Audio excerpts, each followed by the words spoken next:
Charles do Bronx Oliveira इस्लाम महाचेव की fight के बाद क्या कमबैक विन थी है। इस फाइट के फर्स्ट राउंड में बेनील दारियुश को टेक्निकल नॉकआउट करके चार्ल्स ओलिवेरा इस फाइट को जीत गया। बेनील दारियुश जो इस फाइट को जीतने के लिए फेवरेट था और 8 फाइट विन स्ट्रिक पर था, उस फाइटर को नॉकआउट करके हराना ये शो करता है कि चार्ल्स ओलिवेरा खुद कितना हंग्री है फिर से टाइटल शॉट लेने के लिए। टू बी ऑनेस्ट ये काफी क्रूशियल फाइट थी चार्ल्स ओलिवेरा के लिए, स्पेशली जिस वे से वो अपनी लास्ट फाइट इस्लाम महाचेव के अगेंस्ट हारा था। But this time Charles do Bronx Oliveira made it look easy. Recently अगर हम देखें तो ऑलमोस्ट हर एक फाइट में चार्ल्स ओलिवेरा काफी ज्यादा डैमेज लेता था, तो बेनील दारियुश के अगेंस्ट भी यही माना जा रहा था कि ये एक डॉग फाइट रहने वाली है। बट जिस वे से ये फाइट गई, किसी ने भी नहीं सोचा था कि इस फाइट में चार्ल्स ओलिवेरा बहुत ही ज्यादा कम डैमेज लेगा और एक सबमिशन नहीं बल्कि टीकेओ से विन करेगा। चार्ल्स ओलिवेरा ने बेनील दारियुश को काफी इंप्रेसिव वे से फिनिश किया और ये एक काफी बड़ी स्टेटमेंट थी रीमैच फाइट लेने के लिए। बेनील दारियुश की अगर हम बात करें तो डेफिनेटली बेनील दारियुश के लिए थोड़ा सा बुरा लग रहा है, क्योंकि बेनील दारियुश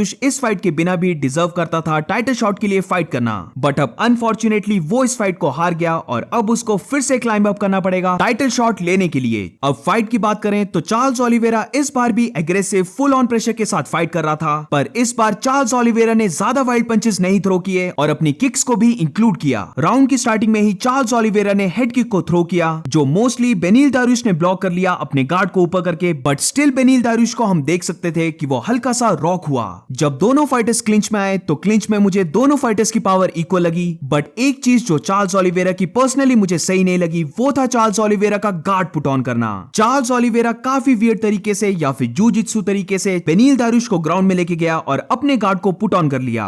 टू बी ऑनेस्ट इस मूव का मैं ज्यादा फैन नहीं हूं, क्योंकि मुझे लगता है कि इस पोजीशन में जो फाइटर टॉप में होता है उसको ज्यादा एडवांटेज मिलती है और वो ग्राउंड एंड पाउंड भी ज्यादा इफेक्टिव वे से थ्रो कर सकता है। इस पोजीशन से चार्ल्स ओलिवेरा ने बेनील दारियुश को हील हुक में डालने का ट्राई किया, बट बेनील दारियुश ने इस सबमिशन अटेम्प्ट को एस्केप किया और कुछ ग्राउंड एंड पाउंड पंचेस भी लैंड किए चार्ल्स ओलिवेरा के फेस पर। बट इसके बाद जब ये फाइट फिर से स्टैंडिंग में आई तो बेनील दारियुश कुछ ज्यादा ही स्टिफ दिख रहा था। जब चार्ल्स ओलिवेरा बेनील दारियुश को प्रेशर कर रहा था तो बेनील दारियुश को चाहिए था कि वो मूवमेंट शो करके सर्कल करे। चार्ल्स ओलिवेरा ट्राई कर रहा था प्रेशर डाल के बेनील दारियुश पर राइट हैंड को थ्रो करने का, तो उस टाइम पर अगर बेनील दारियुश ने सर्कल करके मूव कर लिया होता तो वो अपने और चार्ल्स ओलिवेरा के बीच डिस्टेंस को इंक्रीज कर सकता था और चार्ल्स के अटैक से बच सकता था। बट इसकी जगह बेनील दारियुश ने डिसाइड किया लेस पावरफुल जैब्स को थ्रो करने का, वो भी बिना किसी मूवमेंट के, और यही चीज चार्ल्स ओलिवेरा ने सेंस कर ली और एक राइट स्ट्रेट पंच थ्रो किया जो लैंड नहीं किया। बट ये मैटर नहीं करता, क्योंकि उस राइट पंच का मेन रीजन था हेड किक को सेटअप करना। एंड गेस करो कि ये चीज हमने कहां देखी है। ये चीज हमने लियोन एडवर्ड्स और कमारू उस्मान की फाइट में भी देखा था, जिधर लियोन एडवर्ड्स ने लेफ्ट स्ट्रेट पंच को थ्रो किया था और उसी के बाद उसने फॉलो अप किया था हेड किक से। चार्ल्स ओलिवेरा और बेनील दारियुश की फाइट में भी चार्ल्स ओलिवेरा ने एग्जैक्टली सेम ये किया, बट इधर प्रॉब्लम ये हुई कि बेनील दारियुश ने अपने गार्ड को ऊपर रखा था, जिसकी वजह से ये हेड किक ब्लॉक हुई। अब रियल टाइम देखने पर तो यही लगा कि बेनील दारियुश ने इस हेड किक को ब्लॉक कर लिया, बट ब्लॉक करने के बाद भी बेनील दारियुश इस हेड किक से रॉक हो गया।